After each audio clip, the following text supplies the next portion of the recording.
আসসালামু আলাইকুম। সবাইকে স্বাগতম শিখব ইটালিয়ান ভাষা ইউটিউব চ্যানেলে। চলুন শুরু করা যাক। ভেরবো পারলারে কথা বলা বা বলার কাজ বোঝাতে ব্যবহৃত হয়। ১ ইও পারলো আমি বলি, আমি কথা বলি। ২ ইও অ পারলাতো আমি বলেছি, আমি কথা বলেছিলাম।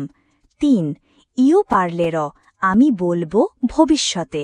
৪ sto parlando আমি এখন বলছি বা কথা বলছি। ৫ posso parlare আমি বলতে পারি। ৬ potevo parlare আমি বলতে পারতাম। ৭ devo parlare আমাকে বলতে হবে। ৮ dovrei parlare আমার বলা উচিত। ৯ vorrei parlare আমি বলতে চাই। ১০ ho bisogno di parlare আমার বলতে হবে বা বলার দরকার। ১১ sono obbligato a parlare আমাকে বলতে বাধ্য। ১২ dovevo parlare আমাকে বলতে হতো অতীতে। ১৩ non ho ancora parlato আমি এখনো বলিনি। ১৪ sono supposto a parlare আমার বলা উচিত ছিল। ১৫ mi diverto a parlare বলতে আমার ভালো লাগে।